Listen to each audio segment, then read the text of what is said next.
Assalamualaikum warahmatullahi wabarakatuh.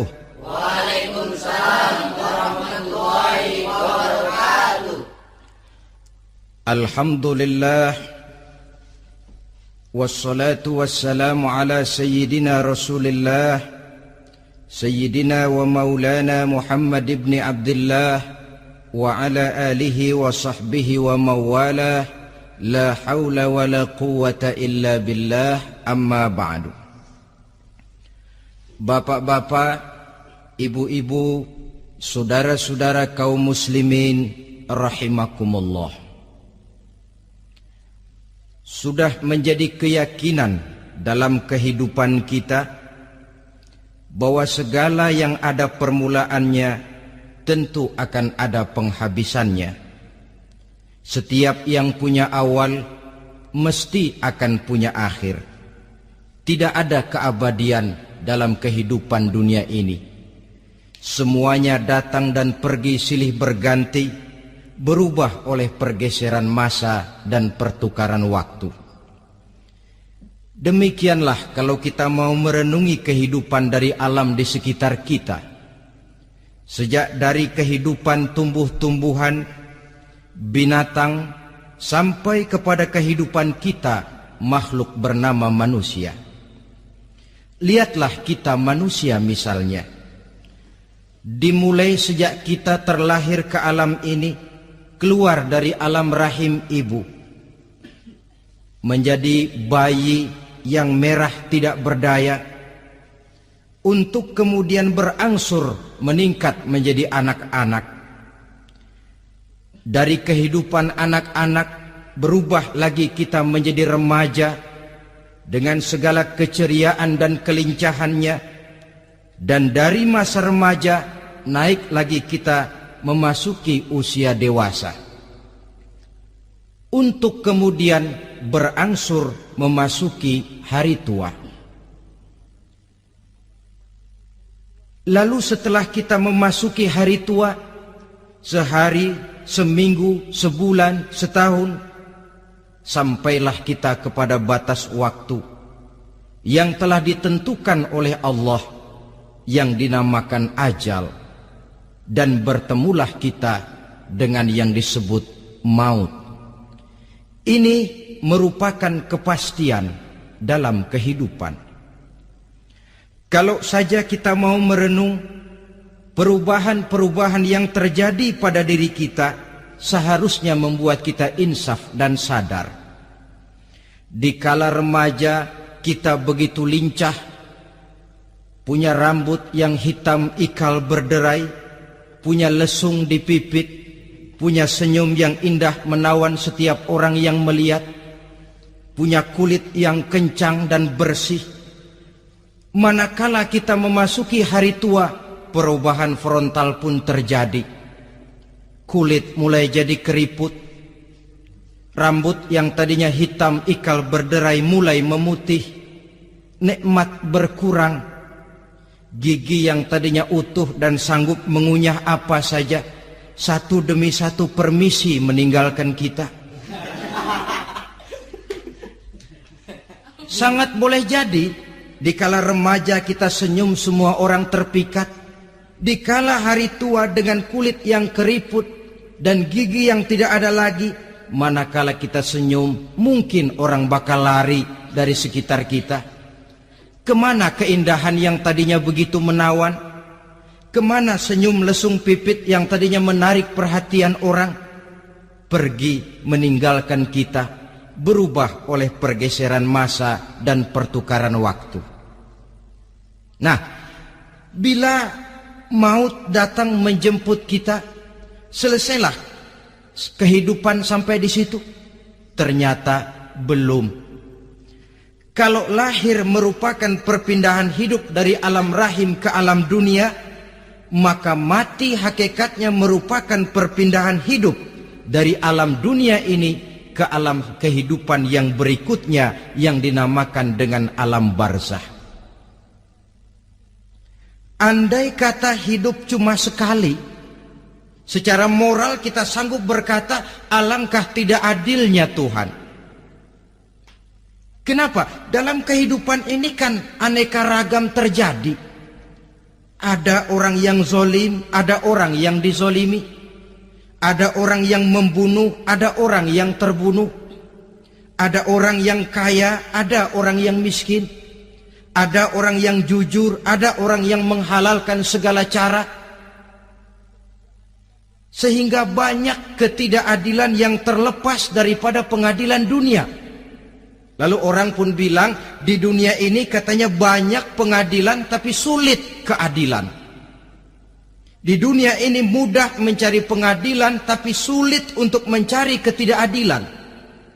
Andai kata hidup cuma sekali, tidak akan ada hidup sesudah hidup yang sekarang ini. Bagaimanakah nasib mereka yang lepas dari pengadilan dunia ini?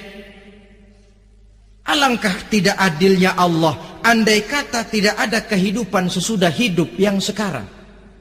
Tentulah akan terjadi di mana orang menghalalkan segala macam cara untuk mencapai tujuan. Yang penting kan saya kaya, yang penting kan saya punya jabatan dan kedudukan tinggi. Kalau perlu jilat atas, jilat atas. Kalau perlu sikut kiri kanan, sikut kiri kanan. Kalau perlu injak bawah, injak yang bawah. Ini prinsip daripada orang-orang komunis, dan pantas karena mereka tidak percaya kepada kiamat. Pantas karena mereka tidak percaya akan adanya kehidupan sesudah hidup yang sekarang ini.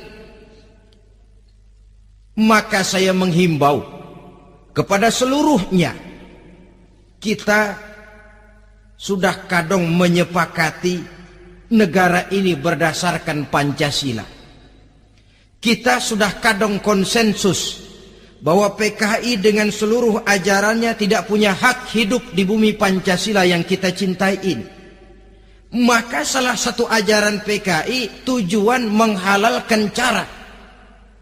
Kita orang Indonesia yang berbudi pekerti luhur, yang punya nilai budaya tinggi, janganlah sampai mencaci PKI, membubarkan PKI, mengutukkan PKI, tapi dalam kehidupan sehari-hari prakteknya prinsip komunis kita pakai. Apa itu? Tujuan menghalalkan cara. Asal sudah tujuan tercapai, cara apapun saja halal. Itu pandangan hidup orang yang tidak percaya kepada adanya hari akhirat. Sebagai muslim yang yakin akhirat ada, kiamat pasti akan datang. Hidup tidak cuma sekali. Maka kalau kita zalim, kalau kita berbuat aniaya, kalau kita melakukan korupsi, kalau kita merugikan orang lain, boleh jadi kita terlepas daripada pengadilan dunia. Tapi ingatlah, kita tidak akan pernah lepas dari pengadilan Allah. Pengadilan Qadhi Rabbul Jalil, di mana kita akan diadili dengan seadil-adilnya, dan tidak satu perbuatan yang bersifat salah, yang bagaimanapun kecilnya, yang akan lepas dari pengadilan di akhirat itu nanti. Pantas saja kalau satu hari malaikat Jibril datang menasehati Rasulullah sallallahu alaihi wasallam, yang artinya juga menasehati kita semua. Apa kata malaikat Jibril kepada baginda Nabi? Ya Muhammad, ish ma syi'ta fa innaka mayyitun. Hai Muhammad, hiduplah semau kamu, tapi jangan lupa kamu pasti akan mati. Kalau memang dilarang tidak terlarang, dicegah tidak tercegah, kamu mau melaksanakan hidup menurut maumu sendiri, persilahkan, hiduplah menurut mau dan gayamu. Tapi jangan lupa, fa innaka mayyitun, satu saat kau pasti bakal mati. Dan mati itu bukan akhir dari segalanya. Dia babak baru bagi kehidupan selanjutnya. Silahkan hidup menurut maumu, tapi jangan lupa kau pasti akan mati. Wa'mal ma syi'ta fa innaka majziyun bih. Kerjakan apa saja yang kamu mau. Kalau kau mau menghalalkan segala macam cara, persilahkan halalkan segala macam cara. Tapi jangan lupa kau akan mendapat balasan dari seluruh amal perbuatanmu. Wa ahbib ma syi'ta fa innaka mufariquhu, dan cintailah apa saja yang mau kau cintai. Kau cintai anak istrimu, silahkan. Kau cintai harta bendamu, tafadhal. Kau cintai tanah airmu, kau cintai pangkat dan jabatanmu, persilahkan. Tapi jangan lupa, fa innaka mufariquhu, kau pasti akan berpisah dan akan meninggalkan segala yang kau cintai itu. Apa artinya ini buat kita? Ternyata sesudah maut datang menjemput kita, ada kehidupan sesudah hidup yang sekarang ini. Ini yang mendorong kita untuk dalam kehidupan di dunia ini tidak melakukan prinsip saenake dewe, semaunya sendiri saja, asal perut kenyang, asal pangkat tinggi, asal harta dapat. Masa bodoh dengan merugikan orang lain, masa bodoh dengan menipu orang lain. Iku jenenge saenake dewe. Muslim tidak diajarkan. Ingat manusia, setelah kau mati, setelah kiamat datang, kau akan dibangkitkan, kau akan dimintakan pertanggungan jawab tentang kehidupan yang sekarang ini. Saudara hadirin, oleh sebab itu kalau kita bicara soal kiamat, soal akhirat, ini memang masalah yang gaib, yang sepenuhnya tidak bisa dicernakan dengan kemampuan penalaran intelektual. Dasar di dalam membicarakan ini tidak lain adalah iman kita kepada Allah Subhanahu wa ta'ala. Bukan cuma zaman sekarang, dari zamannya Nabi. Orang itu kalau sudah bicara kiamat, bicara akhirat, ada yang ragu-ragu, ada yang menolak sama sekali. Bukan dari zaman sekarang, dari zaman dulu. Pernah kok satu saat Rasulullah itu dakwah, menceritakan, saudara-saudara, akan terjadi kiamat di mana Allah akan membangkitkan manusia dari kuburnya untuk memintakan pertanggungan jawab. Ini dalam dakwahnya Nabi pidato macam itu. Apa reaksi orang?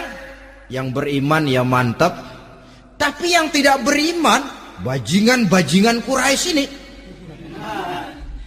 mereka bertepuk tangan, mengejek, mencaci. Malahan ini yang luar biasa, ada dua orang kafir namanya Ubay bin Ka'ab dan Al-As bin Wa'il. Mendengar pidato macam ini, mereka buru-buru pulang ke rumah. Ngapain? Ngambil pacul. Lalu berangkat nyari kuburan tua. Dia gali itu kuburan. Tulang-tulangnya diangkut, dibawa ke depan Nabi. Ya Muhammad, tulang-tulang yang udah hancur begini, siapa yang bisa ngidupin lagi? Yang macam-macam aja kamu Muhammad. Nggak rasional, nggak masuk akal. Allah menjawab. Apa kata Allah? وَضَرَبَ لَنَا مَثَلًا وَنَسِيَ خَلْقَهُ قال من يحيي العظام وهي رميم قل يحييها الذي أنشأها أول مرة وهو بكل خلق عليم. Mereka memberikan perumpamaan kepada kami, kata Allah. Mereka melupakan asal kejadiannya. Mereka bertanya, siapa yang sanggup menghidupkan tulang belulang yang sudah hancur kayak begini? Qul yuhyiha allazi ansha'aha awwala marrah. Katakan kepada mereka Muhammad, yang akan menghidupkannya adalah dia yang telah menciptakannya pertama kali dulu. Kalau dia sanggup menciptakan, dia tentu lebih sanggup lagi untuk mengembalikan reproduksi ciptaan itu sebagaimana semula. Yang paling kasihan yang ragu-ragu. Akhirat itu ada apa enggak sih? Kiamat itu ada apa enggak sih? Lantaran ragu-ragu, terombang-ambing dia antara harapan dan putus asa, antara kenyataan dan idealisme. Ada yang buta sama sekali, 100% terhadap keadaan-keadaan sesudah mati. Perhatian mereka hanya tercurah kepada kehidupan sebelum mati. Yang mereka perhatikan siang dan malam tidak lebih daripada urusan perut. Pergi pagi, pulang sore, peras keringat, banting tulang. Cuma soal makan, soal minum, soal pakaian, soal kendaraan, soal rumah tangga, soal anak, soal istri. Yang mereka pentingkan hanya soal-soal politik misalnya, ekonomi, pembangunan dan industri. Untuk soal-soal kayak begitu giat betul, habis seluruh waktu untuk memikirkan meningkatkan kebudayaan, politik, sosial, ekonomi. Kadang-kadang kurang tidur, kurang istirahat, berkeliaran ke sana kemari ke tempat yang jauh-jauh, sampai kadang-kadang terkena stres, penyakit darah tinggi, ginjal, lever, untuk memikirkan hal-hal yang semata-mata karena dunia saja. Lantas boleh jadi mereka mendapatkan kekayaan yang berlimpah ruah, mendapatkan kedudukan yang tinggi, nama yang semerbak, dikenal orang di barat dan di timur, di utara dan di selatan. Tetapi alangkah kecewanya mereka jikalau datang ajal menjemput nyawa, mati mereka, meninggalkan harta yang banyak, nama yang masyhur. Mereka disebut dengan jasa-jasanya. Radio memberitakan, TV menyiarkan, koran-koran memuat. Bahkan nama mereka kadang-kadang dikenang 2-3 tahun setelah wafatnya. Tetapi dalam pada itu, roh mereka merintih, mengeluh, menderita, karena dilemparkan oleh Allah ke tempat-tempat yang kotor, penyesalan yang sudah tidak akan ada gunanya lagi. Saudara-saudara kaum muslimin rahimakumullah, oleh karena itu kehidupan akhirat bukanlah dongeng dan takhayul, bukan khurafat dan hayalan. Kehidupan akhirat, hari kiamat adalah kebenaran dan kepastian. Dalam surah Al-Hajj ayat ke-7, Allah Subhanahu wa taala menyatakan, wa anna as-sa'ata atiyatun la raiba fiha wa anna Allah yab'atsu man fil qubur, dan bahwasanya kiamat itu sesungguhnya adalah sesuatu yang pasti dan tidak ada keraguan-raguan lagi di dalamnya, dan bahwasanya Allah sungguh-sungguh akan membangkitkan manusia dari kuburnya masing-masing. Nah, kalau kita sudah yakin kiamat sesuatu yang pasti adanya, akhirat sesuatu yang pasti adanya, dari mana pembicaraan tentang kiamat ini kita mulai? Tentu dari diri kita. Marilah kita mencoba melihat proses perjalanan hidup ini sampai kita memasuki kiamat. Hadirin, tidak ada makhluk secantik manusia. Tidak percaya, pernah keragunan? Nah, saudara masuk ke kebun binatang, segala macam makhluk ada di situ, ratusan macam jenis binatang. Bandingkan dengan saudara, kira-kira cakep mana?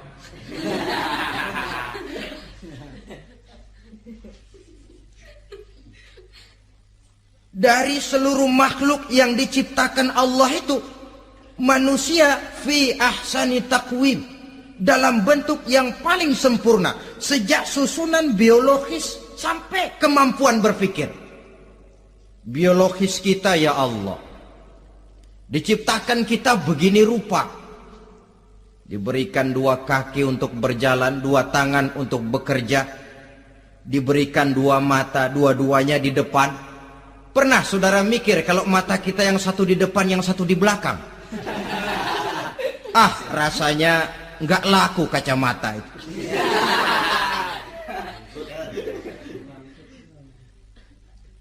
Diberikan hidung dengan 2 lubang, tahu betul Allah ke bawah lagi lubangnya. Coba pikir kalau lubang hidung kita menghadap ke atas. Aduh, kalau musim hujan repot jagain hidung. Laqad khalaqnal insana fi ahsani taqwim. Sungguh telah kami ciptakan manusia dalam bentuk kejadian yang paling sempurna ketimbang makhluk-makhluk Allah lainnya. Nah, kesempurnaan manusia ini oleh karena hidupnya terdiri dari 2 unsur pokok. Pertama unsur jasmani dan kedua unsur rohani. Jasad dan roh. Jasad yang terlihat sekarang ini, potongan saudara yang ngejedok di depan saya ini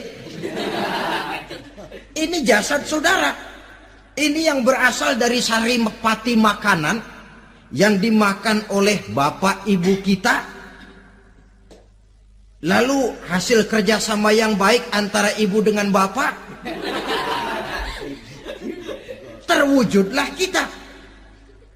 Kalimat langsungnya jasad ini berasal dari tanah yang tadi berubah dari bayi, remaja, dewasa, meningkat hari tua. Yang berubah itu jasmani kita. Kenapa? Karena jasmani itu materi, benda, daya tahannya terbatas. Dia berubah oleh pergeseran masa dan pertukaran waktu. Apa ada orang makin tua makin cakep?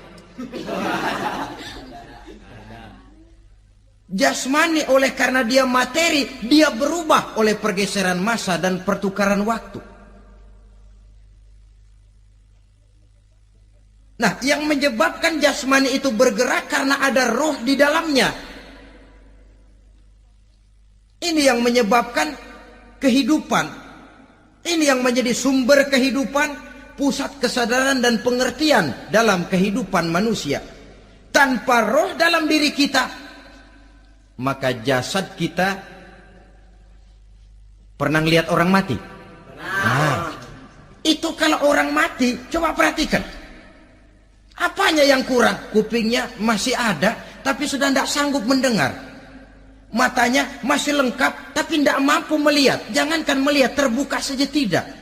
Mulutnya masih ada, tapi sudah tidak bicara lagi. Telinganya cukup, tapi sudah tidak sanggup mendengar. Kakinya lengkap, tapi tidak mampu lagi berjalan. Apa penyebabnya itu? Ternyata jasmani kita, jasad ini manakala sudah ditinggalkan oleh ruh, dia tidak akan bisa berdaya apa-apa, tidak mampu berjalan, tidak pula berbuat, tidak pula bekerja apapun saja. Saudara-saudara, dua-duanya punya kebutuhan. Jasmani ada kebutuhannya, rohani pun ada kebutuhannya. Jasmani yang jelas perlu makan, perlu minum, perlu tidur, perlu pakaian dan sebagainya. Nah, apabila saat berpisah datang, ajal sampai, berpisahlah roh dan jasad. Dan itulah yang dinamakan dengan maut. Jadi apa sih mati itu? Mati adalah berpisahnya roh dengan jasad. Sebab itu Islam sangat menganjurkan kita untuk banyak-banyak mengingat mati. Bagaimana caranya mengingat mati? Pertama, mati itu kan pasti. Kira-kira yang hadir di sini ada yang nggak mati nggak kira-kira? Semuanya bakal mati kan? Berani? Berani.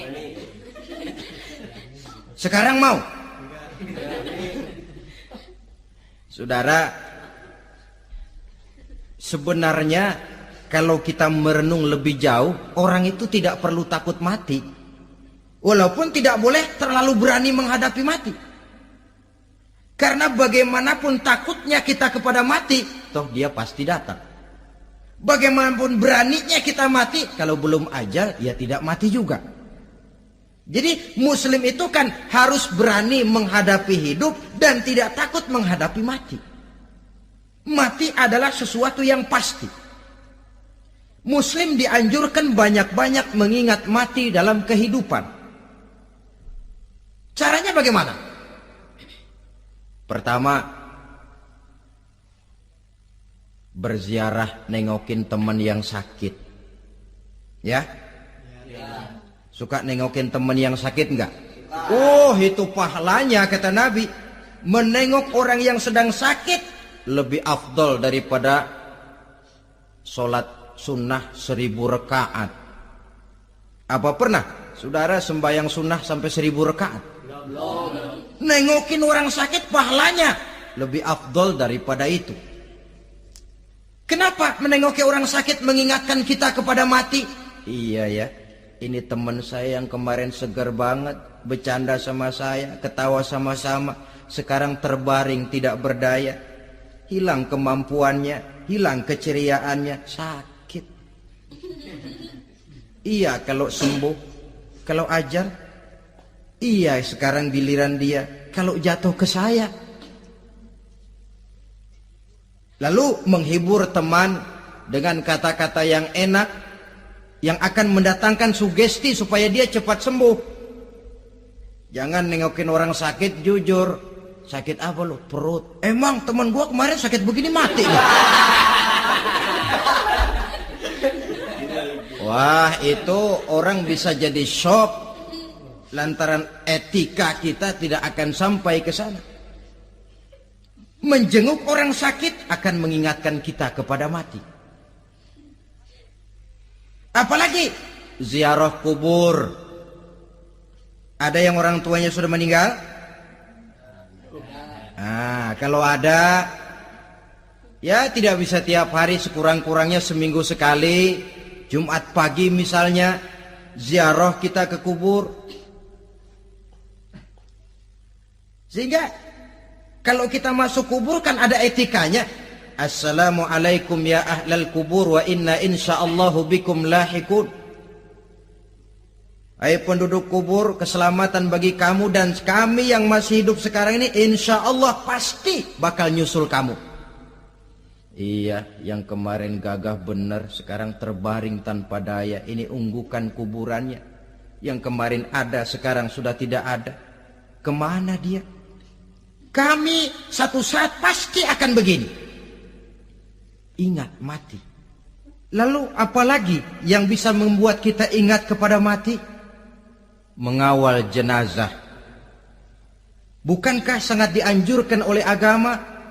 Bahkan kalau bisa sejak mengurusnya, memandikannya, mengkafankannya, menyolatkannya untuk kemudian mengantarnya ke kubur. Hari ini saya antar dia ke kubur, besok boleh jadi saya yang diantar orang. Hari ini saya solatkan dia, besok boleh jadi saya yang disolatkan orang. Hari ini saya masukkan dia ke liang lahat, besok mungkin giliran saya dimasukkan orang ke liang lahat. Ingat mati, tumbuh kesadaran. Lalu daya positifnya dalam kehidupan apa? Nah, saudara-saudara hadirin, orang yang mengingat mati bukan lantas menjadi lemah dalam kehidupan, menjadi putus asa, sedikit semangat, terbentur kesulitan, mudah frustasi. Bukan itu tujuannya kita diperintah mengingat mati. Jelasnya Islam menganjurkan kita untuk mengingat mati guna maksud-maksud yang positif, supaya orang lalu sadar hidup ini cuma sebentar. Maka mumpung hidup, nah ini mumpung, tapi mumpung yang baik. Mumpung hidup, maka hidup yang singkat ini harus saya pergunakan dengan sebaik-baiknya, melakukan kebajikan yang sebanyak-banyaknya, menjauhkan rasa malas, menunggu keajaiban yang datang dari langit, berleha-leha, bermain-main, sementara maut kalau dia datang tidak pernah main-main. Pantas kalau seorang penyair bernama Syauqi memesankan tazawwad bittaqwa fa innaka la tadri idza hanna al-lailu hal ta'ishu ila al-fajri kam min sahihin mata min ghairi illatin wa kam min alilin 'asha hinan min ad-dahri. Persiapkan dirimu dengan takwa, sebab kamu tidak tahu apabila malam datang kamu masih bisa hidup apa enggak besok pagi.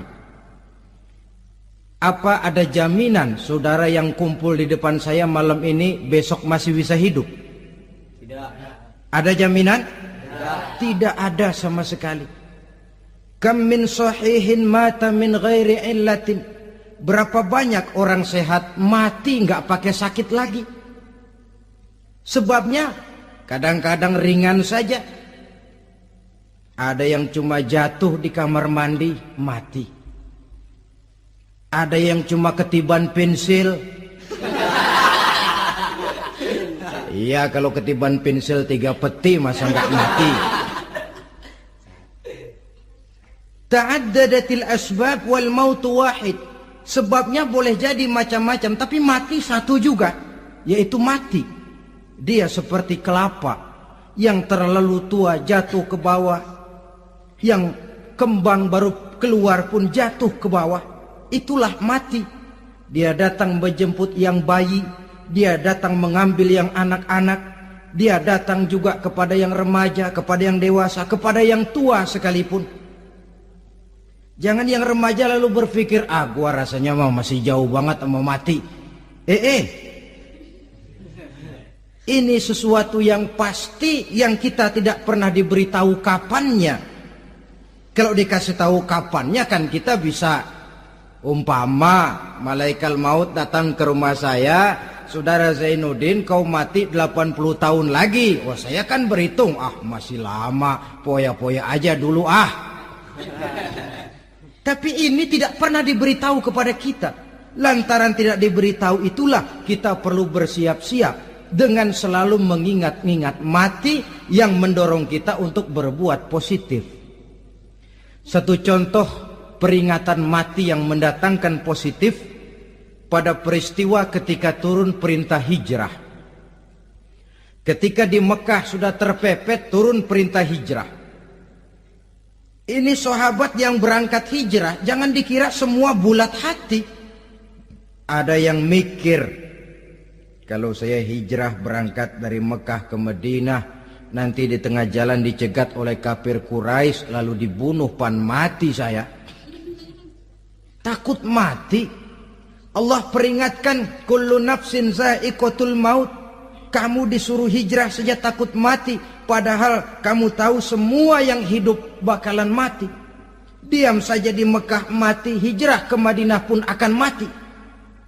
Mendengar ayat ini, Sayyidina Umar bin Khattab seperti dibakar semangatnya.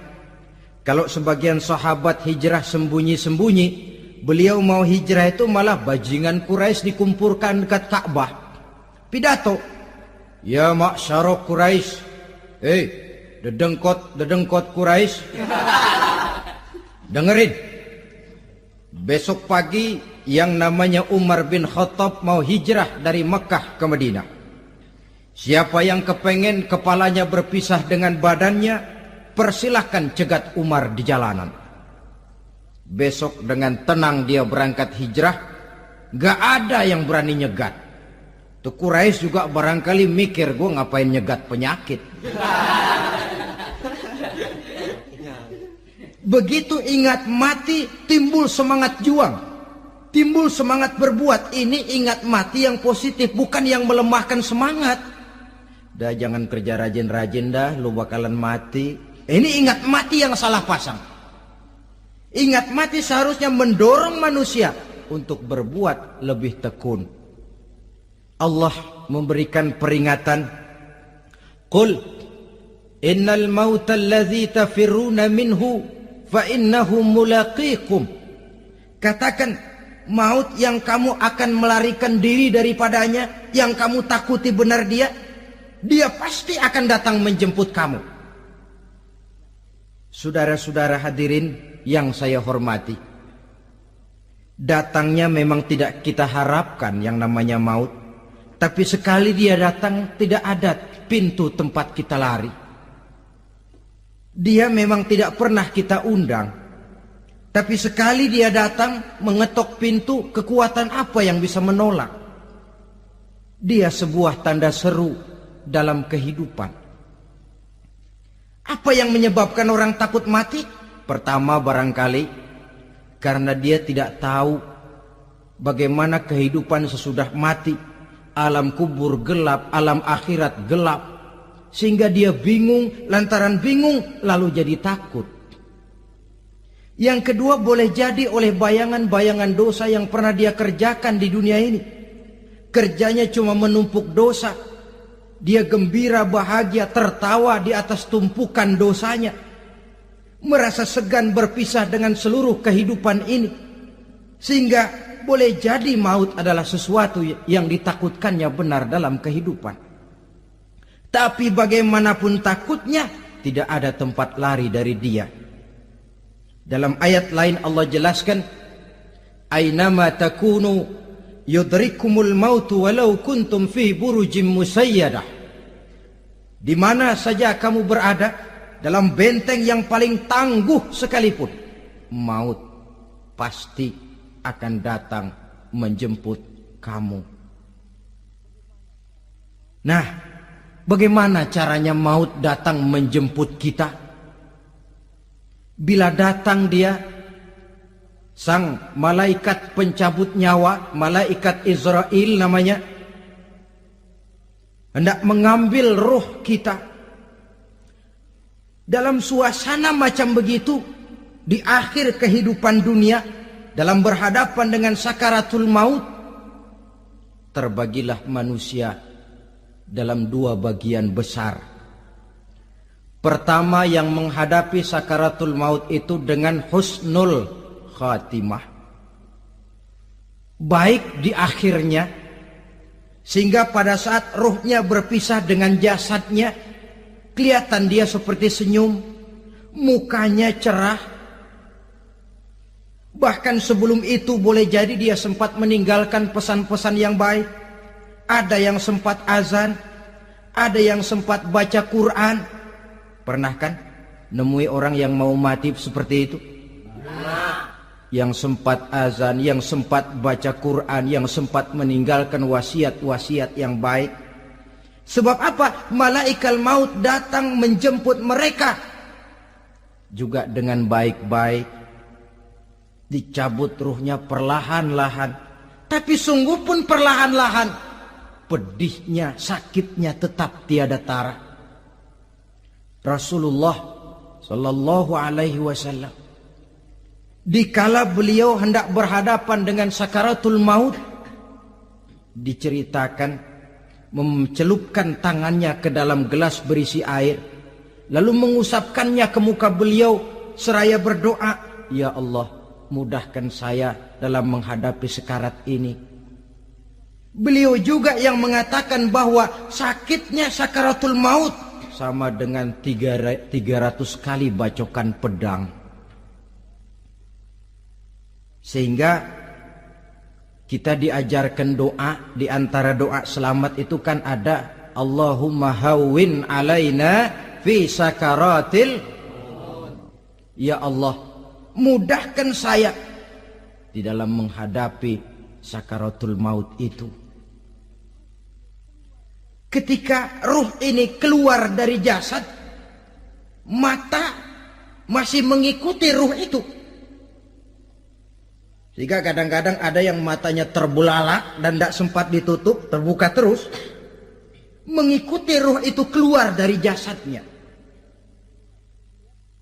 Adapun golongan kedua, manusia yang ketika berhadapan dengan sakaratul maut mendapatkan su'ul khatimah, jelek di penghabisannya.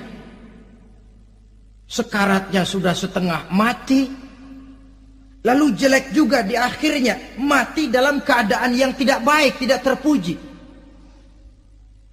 Ada yang lagi megang kartu, mati. Ada yang lagi di tempat ngadu ayam, mati.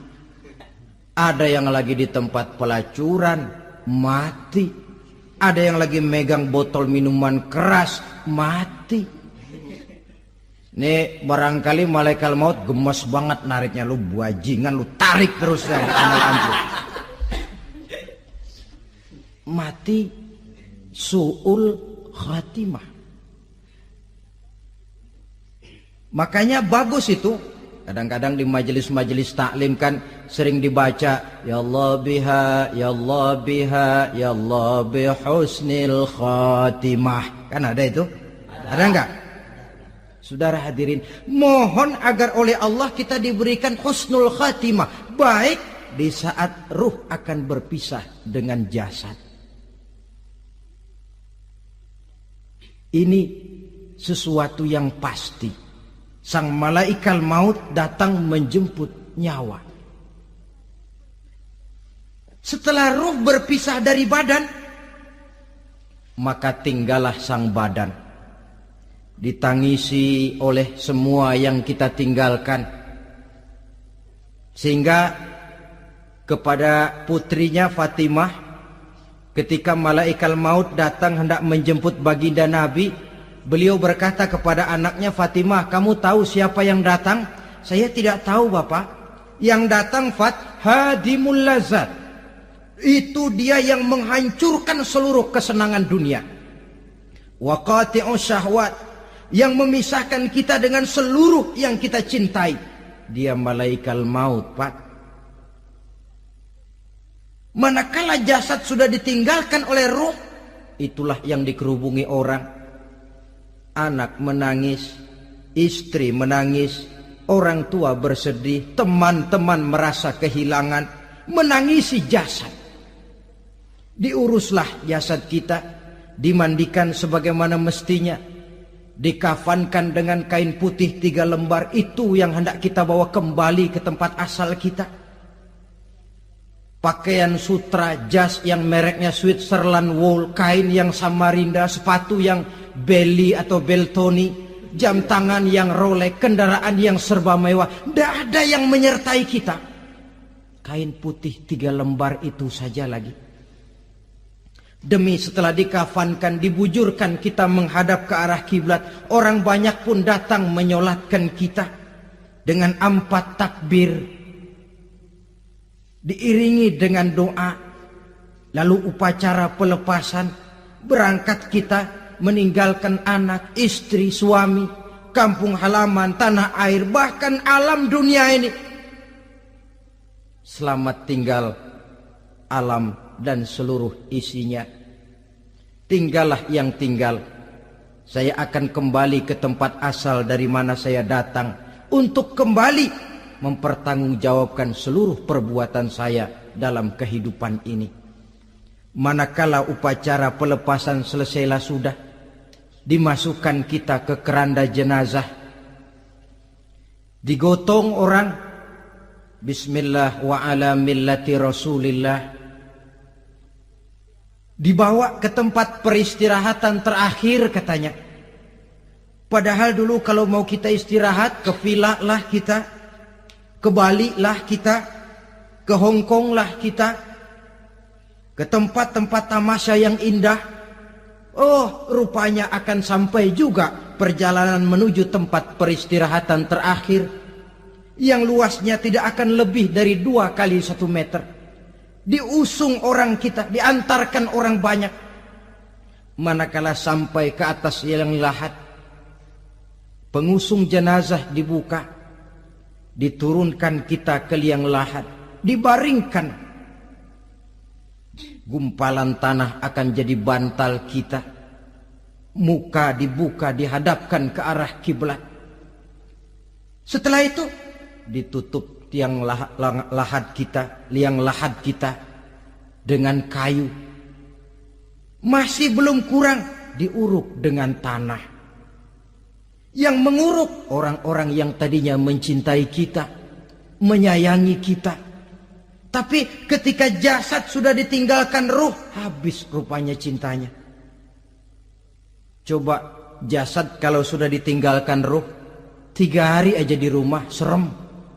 Ya mayit, siapa yang betah nemenin mayit?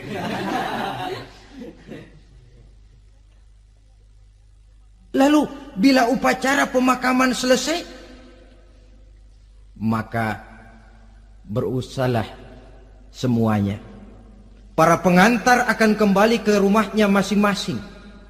Maka masuk kita ke alam kehidupan, yaitu yang disebut alam barzah atau alam kubur.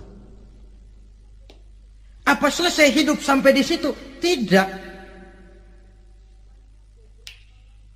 Hanya beberapa langkah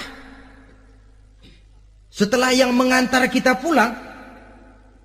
Diriwayatkan dalam hadis Bukhari dan Muslim, bila seseorang sudah diletakkan di kuburnya, lalu yang mengantar kembali pulang, maka roh si mayit akan dapat mendengar bunyi terompah orang yang pulang itu. Bunyi terompahnya terdengar. Datang dua malaikat menanyakan dia dengan pertanyaan-pertanyaan yang kalau bisa dijawab dengan betul. Dua malaikat yang bernama Munkar Nakir akan bilang, jawabanmu betul. Tenanglah kau di sini, naumatal arus.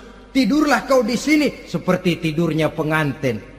Orang yang baik-baik di alam kuburnya akan mendapat nikmat kubur. Sehingga masa penantian yang lama, sebab jangan lupa, kita masuk ke kubur itu kan menunggu sampai datangnya hari kiamat. Jadi kalau kiamat umpamanya masih 1000 tahun lagi, ya 1000 tahun kita menunggu. Orang yang baik-baik penantian di alam kubur, kata malaikat, naumatal arus. Tidurlah kamu seperti tidurnya pengantin. Bagaimana sih tidurnya pengantin? Nggak berasa. Iya, kata anak sekarang, endah aja udah. Begitu mendusin pagi, kata lakinya, malam sebentar bener ya Neng. Sebentar betul katanya malam. Iya tentu saja tidak terasa. Kenapa? Dia tidak pernah memikirkan waktu. Terbawa oleh kenikmatan dan kelezatan yang dirasakannya dalam kehidupan. Tapi orang kafir, orang yang dosanya bertumpuk, tidak sanggup menjawab pertanyaan dua orang malaikat, maka dia akan mendapat azab di alam kuburnya terus menerus siang dan malam sampai datangnya hari kiamat. Ibarat maling ayam ketangkep, belum masuk pengadilan udah digebugin duluan. Kan begitu kan? Ada maling ayam nggak di sini? Nah, itu yang nyaut tadi pengalaman itu. Di sidang belum divonis, belum digebugin babak belur. Saudara hadirin, maka alam kubur bisa merupakan raudhatun min riyadil jannah. Taman di antara taman-taman surga, pun juga bisa merupakan hufratun min hufarin niran, menjadi liang daripada neraka. Ada lagi riwayat yang dari Imam Muslim yang diperoleh dari Zaid bin Sabit. Zaid bin Sabit cerita, satu hari kami bersama Rasulullah sallallahu alaihi wasallam berada dalam kebun kepunyaan Bani Najjar. Rasulullah sedang duduk di atas keledai. Tiba-tiba entah bagaimana itu keledai terkejut, kaget, berontak, hampir Rasulullah jatuh. Rasulullah kemudian bertanya, rupanya di kebun itu ada kuburan tua, 5 atau 4 kuburan. Rasulullah lalu bertanya, saudara-saudara ada yang tahu nggak ini kuburan siapa? Nggak ada ya Rasulullah. Memang kenapa? Ini penghuni kuburnya lagi disiksa oleh Allah.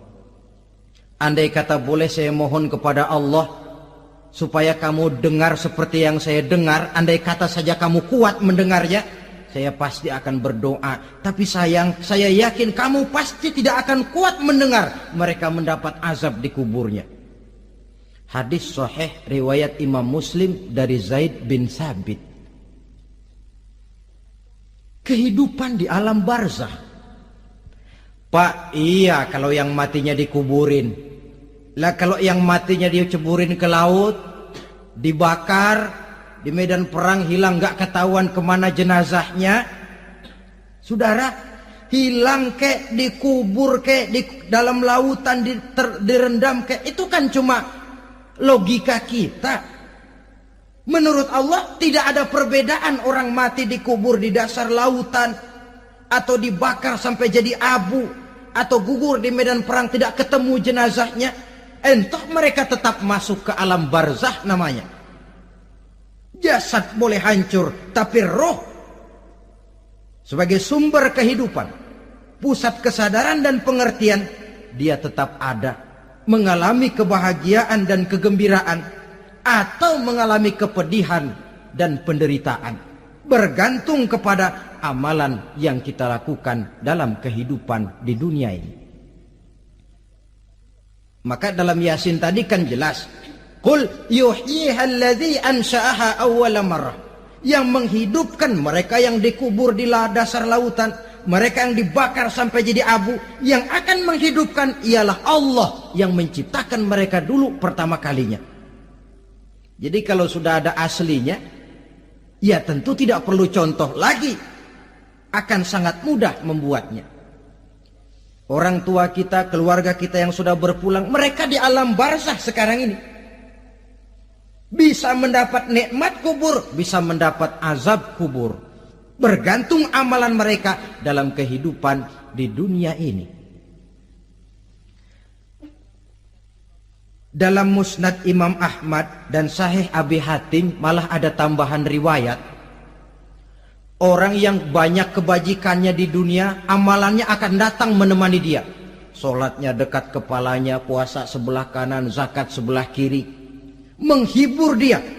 Malahan dikatakan berbentuk orang yang cantik menemani dia di alam kuburnya. Aneh, dia tanya, man anta lam ara fid dunya ajmal minka. Siapa kamu? Di dunia ini belum pernah saya melihat orang secantik kamu. Dia jawab, ana amaluka soleh. Saya adalah amalmu yang soleh yang kau kerjakan waktu di dunia. Saya sekarang diperintahkan untuk menemani kamu di sini. Alhamdulillah. Sedangkan amalnya yang jahat akan datang dalam bentuk yang menyeramkan menemani dia di sana. Bayangin deh, di kuburan ditemenin yang serem-serem. Sama juga di dunia.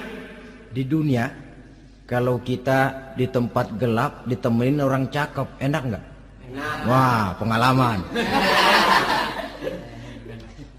Tapi coba bayangin, sudah tempatnya gelap, yang nemenin jelek nggak ketulungan, gerah kita. Nah, saudara hadirin yang saya hormati, lalu bagaimana tempat arwah-arwah yang sudah kembali menghadap Allah yang disebut mustaqarrul arwah itu? Macam-macam tingkatannya sesuai dengan profesi dan amalannya waktu di dunia. Ada roh-roh itu yang setelah pisah dengan jasad, artinya mati, ditempatkan di tempat yang disebut a'la iliyin, tempat yang tertinggi. Siapa ini? Arwahnya para nabi dan para rasul. Ini fi a'la iliyin, di tempat yang tertinggi. Arwahnya para nabi, arwahnya para rasul. Dan karena kita bukan nabi, bukan rasul, ya jangan mimpi dapat tempat fi a'la iliyin, kecuali kalau Allah menghendaki. Itu hak prerogatif Allah, tapi kan tidak adil kalau Allah melakukan itu. Ini kelompok roh-roh yang masuk golongan VIP. Wah, the first class. Para nabi, para rasul. Lalu ada pula roh-roh itu yang setelah pisah dengan jasadnya diumpamakan seperti burung-burung hijau yang berterbangan di perkebun-kebunan surga. Roh siapa mereka ini? Rohnya para syuhada, orang-orang yang mati syahid gugur membela agama. Nah, ini bedanya orang mati syahid dengan pahlawan, ya. Apa bedanya syuhada dengan pahlawan? Kalau syuhada, orang yang gugur membela agama, niatnya karena Allah, mati syahid. Kalau pahlawan, orang yang gugur membela negara, orang yang dianggap berjasa kepada pemerintah. Klimaksnya, kalau orang mati syahid jelas surga, tapi pahlawan belum tentu surga. Kenapa? Bergantung kepada negara macam apa yang dibelanya dan pemerintah model mana yang dibelanya. Di negara-negara komunis misalnya, banyak nggak pahlawan? Banyak. Dengan sekian tanda jasa yang mati di medan perang dan sebagainya. Kira-kira pahlawan komunis masuk surga nggak? Ya, kalau pahlawan komunis masuk surga, kita nggak kebagian kapling di surga barangkali. Inilah bedanya pahlawan dengan orang mati syahid. Kemudian ada pula roh itu yang tertahan di pintu surga. Tertahan di pintu surga. Ini seperti tadi, orang yang mati syahid tapi masih ada kaitan di dunia. Rasulullah pernah ditanya orang, "Ya Rasul, kalau saya maju ke medan perang bela agama, mati syahid, apa saya masuk surga?" "Iya, masuk surga. Kecuali," kata Nabi, "kalau masih punya utang." Nah, tertahan di pintu surga. Ada pula roh itu yang tertahan di alam kuburnya. Ini umumnya seperti tadi itu. Ada mempunyai dosa, mempunyai kesalahan, sehingga merasakan azab kubur. Ada juga roh itu yang tertahan di permukaan bumi. Mereka yang dalam hidup selalu menumpuk dosa-dosa yang besar, meninggal sebelum keburu untuk bertaubat. Saudara hadirin yang saya hormati, inilah yang kita khawatirkan. Sebab jikalau pada saat roh sudah datang, jikalau saatnya roh datang berpisah dengan jasad, menemukan sakaratul maut, saat itu taubat sudah tidak akan ada gunanya lagi. Masuk ke alam kubur, mendapat azab kubur sampai datangnya hari kiamat. Berapa lama di alam kubur ini? Menunggulah kita sampai datang saatnya kiamat. Nah, saudara-saudara, apa tanda-tanda hari kiamat? Kapan dia akan datang? Bagaimana hal ihwal manusia pada saat terjadi kiamat? Bagaimana alam ini? Bagaimana perhitungan di padang mahsyar? Insya Allah akan saya ungkapkan pada bagian kedua dari ceramah ini. Insya Allah kita akan lanjutkan pembicaraan ini sampai kepada terminal paling akhir, surga dan neraka. Inilah saja pertemuan kita pada kesempatan kali ini. Terima kasih banyak atas segala perhatian. Mohon maaf atas segala kekurangan. Wabillahi taufik wal hidayah. Wassalamualaikum warahmatullahi wabarakatuh. Waalaikumsalam.